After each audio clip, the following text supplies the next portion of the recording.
Hello everyone, this is Pradyumn Mishra from NCERT Best Notes and today I am gonna teach you history. तो आज हम लोग शुरू करेंगे NCERT history class 8 chapter 1 how when and where. तो सबसे पहले मैं आपको ये बता देना चाहूंगा कि ये पहला इंट्रोडक्टरी चैप्टर है, इसमें इतने ज्यादा नोट्स हैं नहीं कि जिनको मैं वैसे तो ऐसा नोट्स का मतलब ये नहीं होता कि हम पूरा चैप्टर को ही लिख दें, तो वो तो नहीं कर सकते ना। तो लेकिन हाँ, अगर इसमें कोई भी वर्ड ऐसा आया है जो मैंने सोचा है कि अगर आपने उसको पढ़ा तो आपने दिमाग में आपके क्वेश्चन क्वेरी उठे कि आखिर ये कब हुआ होगा या ये क्या होगा, तो मैं चैप्टर से उन चीजों को भी ले लेता हूँ जो मान लीजिए चैप्टर में उतना नहीं समझाया गया, बस उस चीज को थोड़ा सा मेंशन किया गया है, लेकिन वो ज्योग्राफी में आपके लिए इंपॉर्टेंट है। आप कॉम्पिटिटिव एग्जाम्स की प्रिपरेशन कर रहे हैं, क्योंकि देखो कॉम्पिटिटिव एग्जाम्स की प्रिपरेशन में आपको पता है कि आप किसी भी लेवल का यहाँ तक कि यूपीएससी की भी प्रिपरेशन कर रहे हो, आपको एनसीईआरटी अच्छी तरह से पढ़नी पड़ती है, आपको एनसीईआरटी से नोट्स बनाने पड़ते हैं। तो आप वो वर्ड्स मेंशन किए गए उनके बारे में नहीं बताया गया, लेकिन वो इंपॉर्टेंट है कॉम्पिटिटिव लेवल के एग्जाम से, या हिस्ट्री में नहीं तो आपके ज्योग्राफी में कुछ चैप्टर्स में उन चीज की इंपॉर्टेंस है, या आपको एज अ जनरल नॉलेज वो चीज पता होनी चाहिए। आपके क्विज में कहीं क्विज में आप पार्ट लेते हैं तो वो आपको हेल्प करें, तो मैंने वो सारी चीजें कंसिडर की हैं। और मैं चैप्टर में जो टफ वर्ड्स आए हैं उनकी भी मीनिंग आपको बता भी दूंगा और लिखवा भी दूंगा। और बाकी आपको पता है एग्जाम्स में क्वेश्चंस के आंसर्स लिखने पड़ते हैं, तो आप नोट्स तो लिखिए ही लिखिए मेरे साथ में। साथ ही मैं एक्सप्लेनेशन के लिए भी अलग से वीडियो बना दूंगा, आप वो एक्सप्लेनेशन सुन सकते हैं, आपका चैप्टर पूरी तरीके से समझ में आए। लेकिन पहले नोट्स लिखिए, क्योंकि जब मैं एक्सप्लेन कर रहा हूँ तो वहां पर अगर आप कोई भी चीज है समझ में नहीं आती, आपने नोट से देखकर उस चीज को समझ सकते हैं। तो एक्सप्लेनेशन के लिए भी मैं वीडियो अलग से बना दूंगा पूरे चैप्टर का, आप उसमें एक्सप्लेनेशन सुन सकते हैं, हिंदी में अच्छी तरह से समझ सकते हैं। तो फिलहाल भी, और हाँ, हमारा मेन फोकस इस पे है कि आपको अच्छी से अच्छे शिक्षा दी जाए, एजुकेशन दी जाए। तो मेन हम लोग उसी चीज पर ध्यान देंगे कि, और बाकी आप अगर कोई सजेशन देना चाहें, एडवाइस देना चाहें तो कमेंट बॉक्स में कर सकते हैं। चलिए चैप्टर शुरू करते हैं। China is the largest producer of T in the world, followed by India. चाय टी हमको समझ में आ रहा है। तो चाय का सबसे बड़ा उत्पादक देश जो है, टी का सबसे बड़ा लीडिंग प्रोड्यूसर जो है वर्ल्ड में, वो है China. Assam is the largest producer of T in India. अब आपने जब वर्ल्ड का पढ़ा तो आप सोचेंगे इंडिया में जब सेकंड नंबर पे, तो इंडिया में सबसे ज्यादा कहां पर होगा? आप ज्योग्राफी में ये चीज आपके काम की है, इंपॉर्टेंट है। तो Assam is the largest producer of T in India. Brazil is the largest producer of coffee in the world. इसके लिए शॉर्ट ट्रिक है, मैं आपको बताता हूं। ब्राजील किसके? कॉफी के लिए। कॉफी, ब्राजील, कोबरा, ठीक है। तो Brazil is the largest producer of coffee in the world. Karnataka is the leading state in India regarding coffee production. आपने एक टॉफी खाई होगी, कोपिको, कॉफी वाली आती है, कोपिको टॉफी। तो आप कॉफी कर याद कर लीजिए, उसको कॉफी वाली होता है, उसमें फ्लेवर कॉफी का रहता है। तो आप कॉफी को भी जगह कॉफी कर याद कर लीजिए, मतलब कॉफी के लिए इंडिया में जो लीडिंग प्रोड्यूसर है वो है कर्नाटका। अब चैप्टर में जैसे बताया गया है कि डेट्स क्यों इंपॉर्टेंट थी या डेट्स का क्या हुआ है, तो उसमें मतलब कि थोड़ा सा उसमें एक ये बात आ गई है कि कब, आप सोचते होंगे कि आखिर कब पहली बार बना होगा रेलवे का इंजन, कब बना होगा, सारी चीज। तो मैंने वही बात, आपके दिमाग क्वेश्चन आया होगा कि आखिर किसने बनाया होगा और कब बना होगा, तो मैंने वो चीज यहाँ पर लिखवा दी है। तो the first full scale working railway steam locomotive होता है इंजन, उसको लोकोमोटिव कहते हैं, स्टीम तो आपको पता ही है, भाप वाला। The first full scale working railway steam locomotive was built in the United Kingdom in 1804 by Richard Trevithick. Okay. James Rennell ये ज्योग्राफर थे। James Rennell leading geographer was asked by Robert Clive to produce maps of India. इनसे Robert Clive ने बोला था आप India का जो है मैप बनाइए, आप इंडिया के। Founder of Lipton T. Lipton, अब एक आपने पुरानी एक मूवी है, तो नाम तो मुझे उसका याद नहीं है, नाम नहीं ध्यान है, बहुत पुरानी मूवी है। तो उसमें जूनियर महमूद शायद चाय वाला बना होता है, वो बोलता है लिप्टन मंजे उत्तम चाय। तो उस समय लिप्टन चाय बहुत चलती थी, तो ये बहुत पुरानी चाय है। तो founder of Lipton T sir Thomas Lipton. और कब फाउंड हुई थी? 1800s में, कोई भी डेट रही होगी, बस 1800s में थी कोई भी date. Prince Arthur was the third son of queen Victoria of Britain. He was given the title duke of Connaught. इनको ड्यूक ऑफ कनॉट बनाया गया था। First governor general of India Warren Hastings 1773। ये बहुत इंपॉर्टेंट क्वेश्चन है, कई सारे competitive exam में पूछा गया है और ये पूछा जाता रहता है, ठीक है, तो इसको आप ध्यान रखिएगा। और हाँ, नोट्स आप लिखते रहिए। कोई मानता हूं आपके अभी जो क्लास 8 के बच्चे हैं, वैसे जो कॉम्पिटिटिव एग्जाम्स के लिए उनके लिए तो इंपॉर्टेंट है ही है, और जो क्लास 8 के बच्चे हैं वो भी नोट्स लिखते रहिए आप लोग। क्यों? क्योंकि मैं आपका एग्जाम में डिस्क्रिप्टिव होते लिखना होता है, जो है उसमें पूरा थियरी लिखनी पड़ती, क्वेश्चन आंसर्स भी मैं करवाऊंगा, लेकिन आप नोट्स भी लिखते रहिए। आपको भी बहुत अच्छा लगेगा कि आपने कुछ पढ़ाई की है, आप क्विक उससे रिवीजन कर सकते हैं नोट से, और आपके पेरेंट्स को भी अच्छा लगेगा जब वो देखेंगे आपकी कॉपी में आपका डेटा कितने सही जगह यूज हुआ है। नोट्स लिखते रहिए आप, ठीक है। तो लास्ट वाइसरॉय ऑफ इंडिया, और मैं भी ब्रिटिश राज की बात कर रहा हूं, लॉर्ड माउंटबेटन, ब्रिटिश राज, ठीक है। अब आप सोच रहे होंगे कि पहले गवर्नर जनरल थे, first governor of India, governor यहाँ पे गवर्नर जनरल भी होगा, एक चीज मैं यहाँ पे लिख देता हूँ, गवर्नर जनरल, ठीक है।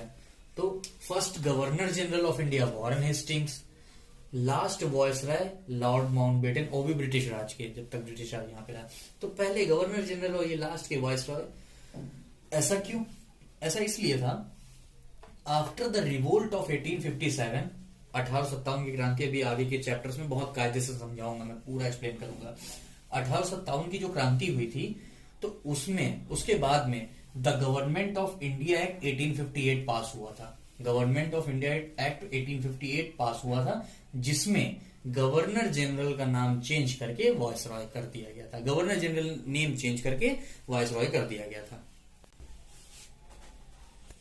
अब एक और इम्पोर्टेंट बात आपको बता देता हूं। अभी हम लोगों ने पढ़ा था कि जो लास्ट वायसरॉय थे वो लॉर्ड माउंटबेटन थे ब्रिटिश राज के। फिर हमारा जब भारत आजाद हुआ है, उसके बाद में भी एक गवर्नर जनरल बने हैं, जिनको last governor general of dominion of India माना जाता है, कहा जाता है। ये फ्री इंडिया के थे, इस बात को ध्यान रखिएगा। वो ब्रिटिश राज के लास्ट वायसरॉय थे, ये फ्री इंडिया के। और सारे गवर्नर जनरल में देखें तो ये लास्ट गवर्नर जनरल थे, जो कि 1948 से 50 तक रहे हैं। चक्रवर्ती राजगोपालाचारी, कई कॉम्पिटिटिव एग्जाम्स में पूछा गया है। Chakravarti Rajagopalachari last governor general of dominion of India 1948 to 50। In 1817, ये इंपॉर्टेंट बात है। नोट्स आप बनाते चलिए, मैं आपसे बार बार बता रहा हूँ कि एक्सप्लेनेशन भी दूंगा मैं चैप्टर का, क्वेश्चन आंसर्स भी लिखवाऊंगा, लेकिन नोट्स आप लिखते रहिए, ये बहुत अच्छी आदत है। इन 1817 जेम्स मिल, पहले हम लोगों ने पढ़ा था जेम्स रेनिल के बारे में, कंफ्यूज मत होइएगा, वो जेम्स रेनिल जियोग्राफर अलग थे और ये जेम्स मिल हैं।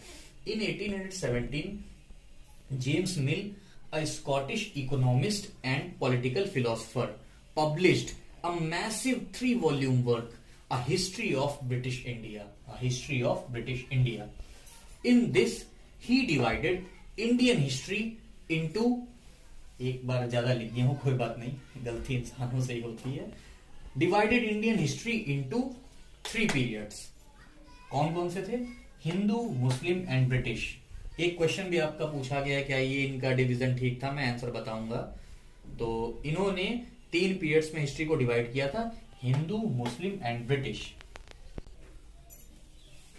The national archives of India was established on 11 March 1891 at Calcutta. अब कोलकाता कहते हैं, कलकत्ता कहा जाता था। As the imperial record department. Note करते रहिए आप, सारे ये नोट्स हैं, लिखते रहिए आप। Karnataka is the largest silk producing state in India. अब उसमें सिल्क का नाम आ गया है चैप्टर में, तो मैंने सोचा आपके दिमाग में, मैं एक भी सवाल नहीं छोड़ना चाहता हूँ, आपके दिमाग में कोई भी सवाल आता है मैं उसको छोड़ूंगा नहीं। आप तो उसमें सिल्क की बात आई है, तो मैंने यहाँ पर बता दिया है कि आखिर जैसे कॉफी की बात आई थी, मैंने आपको बताया था कॉपी को टॉफी आती है, coffee Karnataka leading producer in India state. तो उसी तरीके से सिल, हम टेलर के पास गए, मुझे कपड़े सिल कर दे देना, मुझे कपड़े सिल कर दे दीजिएगा, silk Karnataka.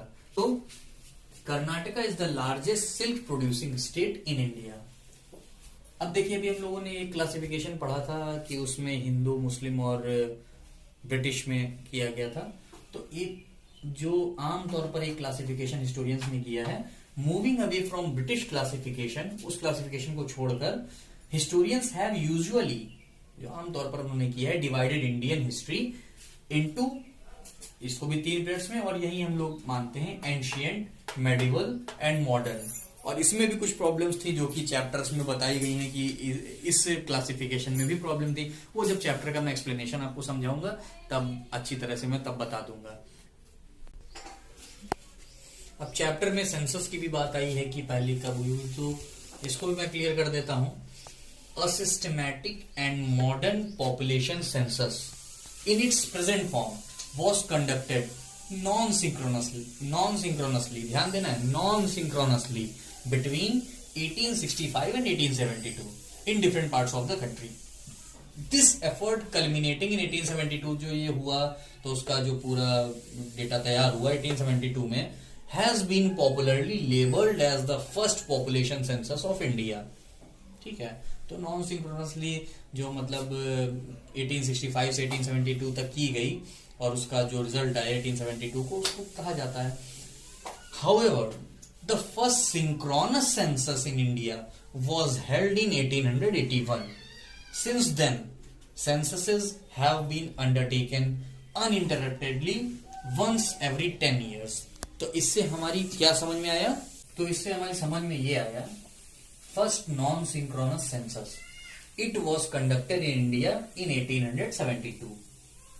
First synchronous census, the first synchronous census was taken under British rule on February 17, 1881 by W.C. Plowden, जो कि सेंसस कमिश्नर थे उस समय इंडिया के।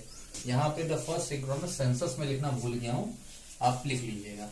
तो अब मैं इस चैप्टर में जो न्यू वर्ड्स आए हैं, टफ वर्ड्स आए हैं, मैं उनकी भी मीनिंग लिखवा देता हूं, जिससे आप जब क्वेश्चंस का आंसर लिख रहे होंगे तो आपको आसानी रहेगी और आपकी वोकेबुलरी भी अच्छी होगी।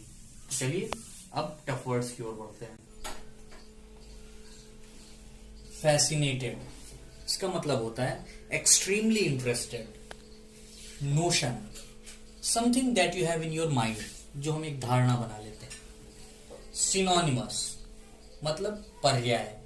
कॉन्सेप्शन, उनका कॉन्सेप्शन ऐसा है, एन अंडरस्टैंडिंग ऑफ हाउ और व्हाट समथिंग इज। कोहेरेंस मतलब सामंजस्य या तालमेल। डीमार्केट मतलब बांटना या सीमांकन करना।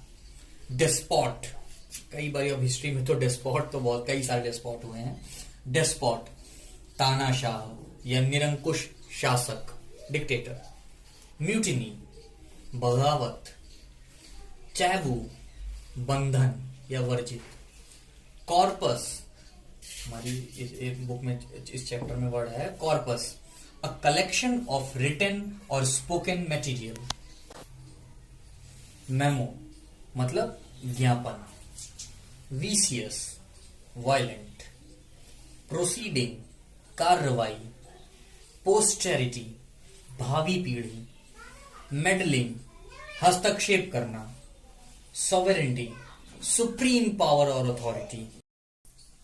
तो ये हमने आज एनसीईआरटी क्लास 8 हिस्ट्री चैप्टर 1 के नोट्स बना लिए हैं और टफ वर्ड्स भी लिख लिए हैं। और मैंने आपको बताया अगर आप कॉम्पिटिटिव एग्जाम्स की प्रिपरेशन कर रहे हैं तो आपके लिए बहुत बेनिफिशियल हैं, और आप क्लास 8 में हैं तो भी आप नोट्स बनाएंगे, आपका चैप्टर का क्विक रिवीजन होगा। और बाकी अब मैं नेक्स्ट वीडियो बनाऊंगा इस चैप्टर की एक्सप्लेनेशन की, तो आप लोग इस चैप्टर का एक्सप्लेनेशन भी देखें जिससे आपको चैप्टर अच्छी तरीके से समझ में आए और सारी बातें क्लियर हो जाएं। आपकी जब एग्जाम में थ्योरी लिखने को वो डिस्क्रिप्टिव क्वेश्चंस होंगे वो आप लिख सकें आसानी से। उसके बाद में मैं इसकी एक्सरसाइज भी करवाऊंगा। तो आपको अगर वीडियो पसंद आई, और सबसे मेन बात, हमारा फोकस मैं फिर बता देना चाहूंगा सिर्फ एजुकेशन पे। देखिए बिजनेस और ज्यादा इन सब चीजों पे नहीं, दिखावा शो ऑफ, साधारण तरीके से हम लोग पढ़ा रहे हैं। और एक्सपीरियंस भी हम लोगों, मैं भी केंद्रीय विद्यालय से पढ़ा हूँ, एनसीईआरटी मैंने पहले भी पढ़ी थी और फिर मैं इतने सालों से पढ़ा रहा हूँ तो उसमें भी मुझे एक्सपीरियंस है। तो हमारा मेन फोकस ये है कि आपको सही और अच्छे से अच्छे एजुकेशन दे सकें।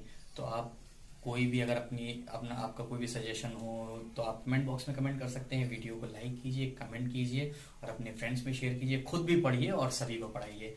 Thank you.